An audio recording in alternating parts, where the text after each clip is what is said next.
اس لڑکی کے والدین نے اس کی پرورش کی, اسے گریجویٹ بنایا, تعلیم کے اوپر خرچہ کیا, تو مہر ملنے کے بعد اس عورت کی وہ اپنی جائیداد ہو جاتی ہے. وہ چاہے اپنے والدین کو دے, چاہے خود رکھے, یا اس کو کوئی بزنس میں لگا دے, کوئی تجارت میں لگا دے, اس کا حق ہے. تو مہر اس کی خود کی جائیداد ہے, وہ کچھ بھی کر سکتی ہے. اور مہر کا کوئی فکسڈ اماؤنٹ نہیں ہے, چھوٹا بھی ہو سکتا ہے, بڑا بھی ہو سکتا ہے. اور اس کے علاوہ یہ مہر اگر خدا نہ کرے, اللہ نہ کرے, اگر طلاق ہوتا ہے, ڈیورس ہوتا ہے, تو یہ مہر اس کے کام آ سکتا ہے. لیکن لوگ کو غلط فہمی ہے کہ مہر صرف طلاق کے لیے, ایسا نہیں بات ہے. وہ مہر لے کے خود کو بزنس میں لگا سکتی ہے, اپنے والدین کو دے سکتی ہے. اور جہاں تک کہ اس کا خود کا سوال ہے, اسلام کے اندر جتنے فائنینشیل ایسپیکٹس ہے خرچہ اس کا, شادی کے پہلے ذمہ داری ہے اس کے والد کی اور اس کے بھائی کی, شادی کے بعد ذمہ داری اس کے شوہر کی اور اس کے بیٹے کی. آل فائنینشیل ایسپیکٹ, لاڈجنگ, بورڈنگ, کلوتھنگ, کھانا پینا, کپڑا, سب اس کو کمانے کی ضرورت نہیں. یہ حق ہے مرد کو دینے کا. تو financially she is more strong, she is very strong financially. جہاں تک کہ مالی حالات میں اسلام میں عورت کا درجہ بہت اونچا ہے. جہاں تک کہ بہن نے سوال پوچھا کہ طلاق ہونے کے ٹائم پہ اسے مینٹیننس کیوں نہیں ملتا, بہت اہم سوال ہے. پہلا ہم یہ جان لے کہ جب اللہ سبحانہ و تعالی خواتین کو اتنے حقوق دیے, حقوق دینے کے باوجود اللہ سبحانہ و تعالی عدل کرتے ہیں, جسٹ ہے. کیونکہ جب بھی طلاق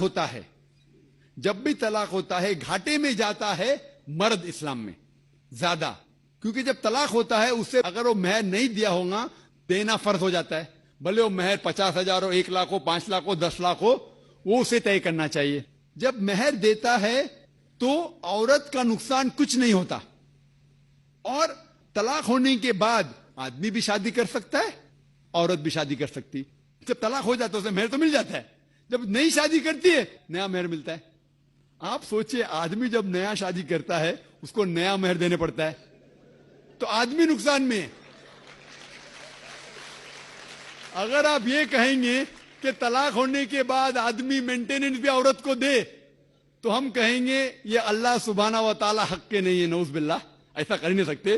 نہیں تو مجھے لیکچر دینے پڑیں گا آدمی کے حقوق اسلام میں. میں اکثر تقریر کرتا ہوں عورتوں کے حقوق. لیکن جو لوگ اسلام کی بنیادی بات کو نہیں سمجھتے انہیں یہ غلط فہمی ہے کہ عورت کا نقصان ہو رہا ہے. عورت کا نقصان نہیں ہو رہا ہے. اور عورت کو کچھ بھی اگر چیز کی ضرورت ہے, جیسے میں نے کہا, آدمی کا حق بنتا ہے کہ اسے دے. شادی کے پہلے اس کے والد اور اس کے بھائی, شادی کے بعد اس کے شوہر اور اس کے بیٹے. اور اگر یہ نہیں بھی دے تو معاشرے کا فرض ہے کہ عورت کو سنبھالے.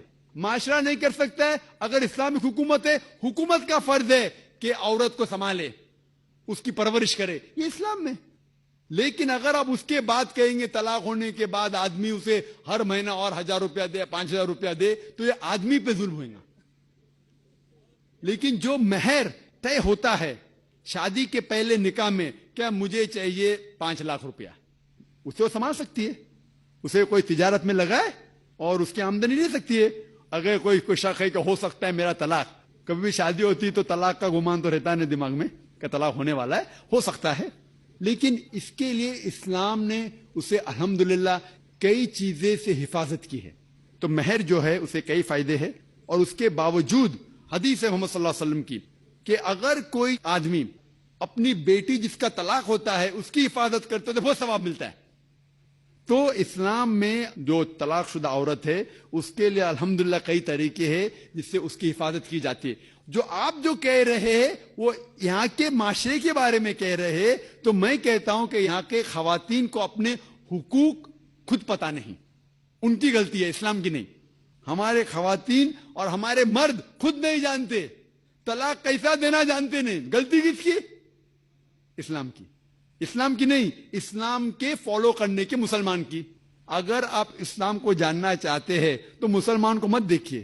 جس طریقے سے آج میں نے کہا, آپ اگر مرسیڈیز کار کو جاننا چاہتے کتنی اچھی ہے, اگر کوئی ڈرائیور جو ڈرائیونگ نہیں جانتا ہے اس کے پیچھے بیٹھا اسٹیئرنگ ویل کے اوپر اور مرسیڈیز کار کو ٹھوک لیتا ہے, تو غلطی کس کی؟ مرسیڈیز کار کی کہ ڈرائیور کی؟ ڈرائیور کی. اسے مرسیڈیز کار چلانے آتا نہیں, تو اسی لیے اسلام کو اگر جاننا چاہیے تو آپ قرآن کو پڑھنا چاہیے اور صحیح حدیث کو. یہ افسوس کی بات ہے کہ کئی مسلمان خود نہیں جانتے قرآن اور حدیث میں کیا لکھا ہے, کس طریقے سے طلاق دینا چاہیے, کس طریقے سے برتاؤ کرنا چاہیے اپنی بیوی کے ساتھ. اسی لیے میں تقریر کر رہا ہوں تو لوگوں کو قرآن اور حدیث کے قریب لے کے آؤں. Hope that answers the question.